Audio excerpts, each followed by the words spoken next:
दोस्तों, आपने अपनी लाइफ में साइलेंस की पावर के बारे में कभी ना कभी तो जरूर सुना होगा, या फिर आपने कभी ऐसा अनुभव भी जरूर किया होगा कि कई बार हमारे शब्द काम नहीं करते, लेकिन चुप रहना कई बार काम कर जाता है। अच्छे अच्छे लोगों को साइलेंस बहुत बार मात दे देती है, इसीलिए लाइफ में कई बार चुप रहना भी बहुत महत्वपूर्ण हो जाता है। लेकिन आपको ये सुनने में काफी आसान लग रहा होगा कि चुप रहना कौन सी बड़ी बात है, लेकिन करने में यह बहुत मुश्किल है। ज्यादातर लोग चुप रहने और शांत रहने को एक ही चीज समझ लेते हैं, लेकिन ऐसा नहीं है। शांत रहना एक अलग चीज है और चुप रहना एक अलग चीज है। साइलेंस रहने का मतलब ये बिल्कुल नहीं कि आप बोलना ही बंद कर दे और खुद को मौन अवस्था में कर ले। लाइफ में ऐसे मौके बहुत आते हैं, उस समय चुप रहना हमारे लिए बहुत ज्यादा लाभकारी हो जाता है। इसीलिए लाइफ में ऐसे बहुत से अवसर आते हैं जहां पर हमें शांत और चुप रहना चाहिए। आप खुद के अंदर एक ऐसी आदत बना लो कि आप उतना ही बोलेंगे जितना कि बोलने की जरूरत है। आइए जानते हैं इस कहानी के माध्यम से कि हमें किन जगहों पर शांत रहना है, जिससे हमारी जिंदगी में कभी भी दुख ना हो, जिससे हमारा जीवन सुखदायक चलता रहे। वरना अगर हमने ये नहीं सीखा कि कब चुप रहना है, तो फिर आगे लेने के देने पड़ सकते हैं। इसीलिए समय रहते ये जानना जरूरी हो जाता है कि आखिर हमें कहाँ चुप हो जाना है। ये कहानी उस समय की है जब बालक अपने घर बार छोड़ के शिक्षा ग्रहण करने के लिए आश्रमों में रहा करते थे। वैसे ही एक आश्रम में कुछ बालक अपने गुरु के साथ रहते थे और अपनी शिक्षा ग्रहण किया करते थे। सभी शिष्य बहुत समझदार थे, लेकिन उनमें से एक शिष्य ज्यादा बोलने की आदत से परेशान था। वो जब भी किसी से मिलता तो मिलने के बाद अपने मित्रों के सामने उस इंसान के बारे में अपना विचार देना शुरू कर देता था। उससे कोई पूछे या ना पूछे, वो अपने आसपास की लगभग हर चीज के बारे में अपनी राय बता देता था। दूसरों के बारे में गलत सलत बोलना और दूसरों की बातें करना उसकी आदत सी बन गई थी। आश्रम में रहने वाले लगभग हर छात्र और हर शिक्षक के बारे में उसकी अपनी सकारात्मक और नकारात्मक राय थी, जिसे वो बिना सोचे समझे लोगों के सामने रख देता। जब भी आश्रम में रहने वाला कोई छात्र अपनी समस्या लेकर उसके पास आता, तो वो उसकी बिना बात सुने ही उसे सलाह देना शुरू कर देता। वो अक्सर अपने मित्रों से कहता रहता कि तुम्हें ये काम ऐसे करना चाहिए था, वो काम वैसे करना चाहिए था। उसको अपने आसपास की चीजों के बारे में जो भी आधा अधूरा ज्ञान था, उन्हें मित्रों के बीच बोल बोल कर अपने ज्ञान का दिखावा करता रहता। वो मन ही मन बड़ा समझदार होने का प्रयास भी करता था, लेकिन उसकी हरकतें तो बिल्कुल ही बेवकूफ जैसी थी। उसकी इन्हीं हरकतों की वजह से आश्रम का कोई भी छात्र या शिक्षक उसे गंभीरता से नहीं लेता था। अक्सर उसके साथ पढ़ने वाले छात्र उससे दूर रहने की कोशिश करते थे, क्योंकि उसकी इज्जत तो थी नहीं। अब भाई, जिसकी इज्जत नहीं होगी तो उसके साथ तो कोई रहना पसंद नहीं करेगा, क्योंकि वो हर बार उन्हें सलाह देने लग जाता था। कोई भी उसे अपना मित्र नहीं बनाना चाहता था, सब उससे दूर रहना ही पसंद करते थे। अक्सर आश्रम में रहने वाले कई छात्र उसकी पीठ पीछे उसकी इन आदतों की वजह से उसका मजाक बनाते थे। उस लड़के को भी पता था कि उसकी ज्यादा बोलने की आदत की वजह से कोई भी उसको पसंद नहीं करता। वो भी अपनी इस आदत को बदलना चाहता था, लेकिन वो चाहकर भी हर बात पर अपनी राय देना नहीं छोड़ पा रहा था। पर एक दिन वो अपने गुरु के पास जाता है और अपनी सारी समस्या गुरु को बताता है। गुरु ने कहा, बेटा, ज्यादा वही इंसान बोलता है जिसे लगता है कि वो सब कुछ जानता है, पर जो इंसान ये मानता है कि वो बहुत थोड़ा ही जानता है और ऐसा बहुत कुछ है जो उसे सीखना है, तो वो कभी भी ज्यादा नहीं बोलता और ना बिना मांगे किसी को राय देता है। इसीलिए पहले खुद के अंदर ये अभिमान हटाओ कि तुम्हें सब कुछ पता है। शिष्य ने गुरु के सामने अपना सिर झुका दिया। गुरु ने कहा कि तुम्हारे ज्यादा बोलने की आदत को मैं एक दिन में तो खत्म नहीं कर सकता।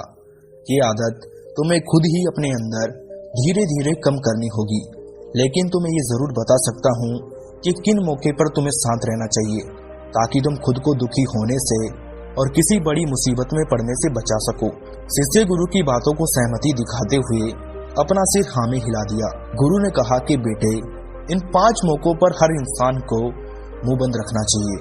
पहली स्थिति, जब तुम्हें लगे कि कोई तुम्हारी भावनाओं को तुम्हारे शब्दों से नहीं समझ सकता, उस समय तुम्हें चुप रहना चाहिए। अक्सर हम लोगों को अपनी दुख परेशानियां बताना शुरू कर देते हैं, जबकि हमारे आसपास रहने वाले ज्यादातर लोगों को इससे कोई मतलब है ही नहीं कि हमारे जीवन में क्या गुजर रहा है। हर इंसान को केवल खुद से मतलब होता है। वो केवल खुद के बारे में बात करना चाहता है। वो केवल खुद की तारीफ सुनना चाहता है। उन्हें हमारी जीवन की परेशानियों से ना कोई मतलब है, ना वो हमारी परेशानियों को सुनना चाहते हैं। हो सकता है एक दो बार वो तुम्हारी दुख भरी कहानी भी सुन ले, लेकिन उसके बाद वो तुमसे दूर भागना शुरू कर देंगे, क्योंकि कोई भी किसी दुखी और असहाय इंसान के साथ रहना पसंद नहीं करता। इसीलिए कभी भी अपने कुछ करीबी मित्रों और परिवार वालों को छोड़कर किसी भी ऐसे इंसान को अपनी परेशानी ना बताए जो तुम्हारी बातों को समझने के बजाय उनका मजाक बनाए या फिर तुम्हारी मजबूरी का फायदा उठाए।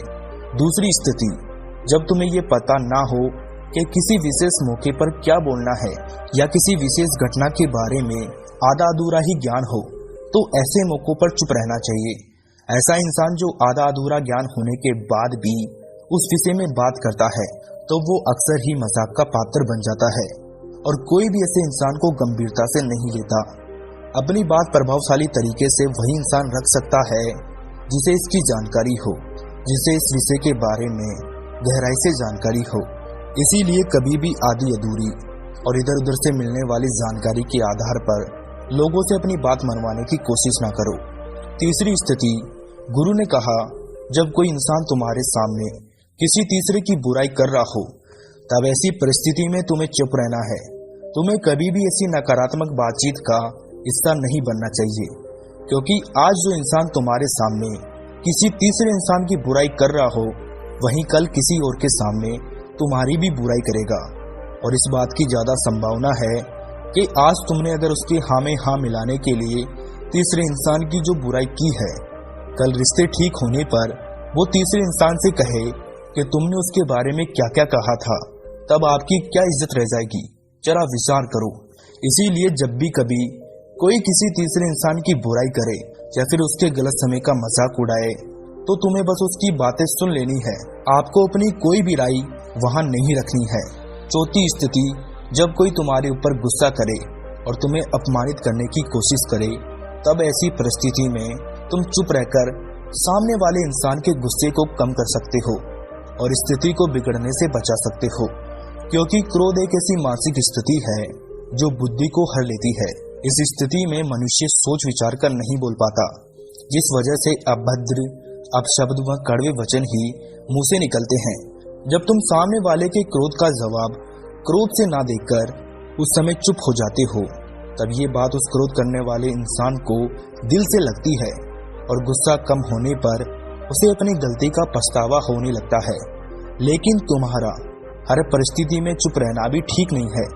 अगर कोई गलत कर रहा है तो तुम्हें उसका जवाब भी देना है।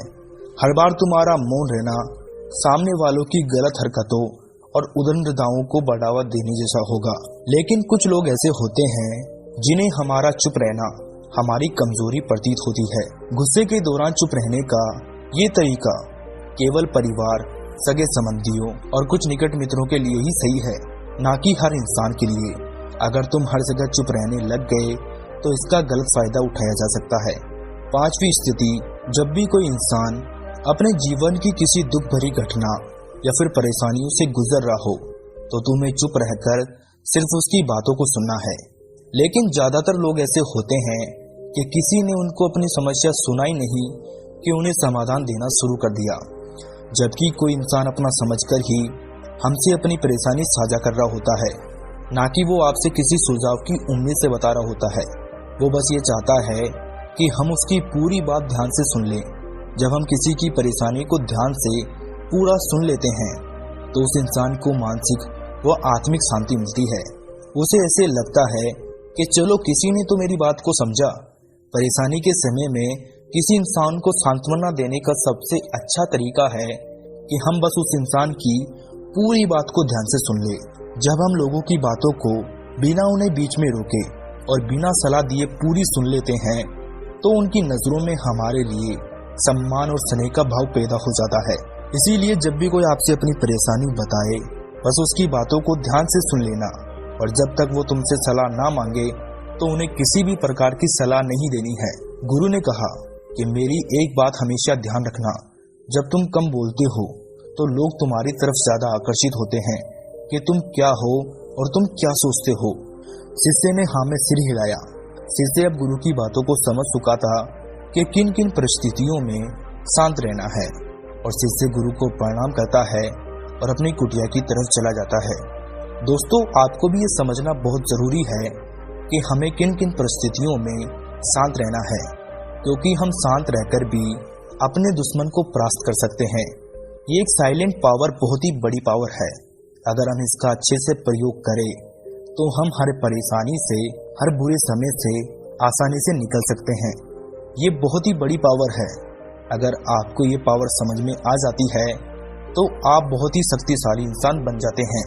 तो दोस्तों, आप भी इन 5 परिस्थितियों में हमेशा शांत रहें और बुरे समय से और आने वाली मुसीबतों से बचे रहें।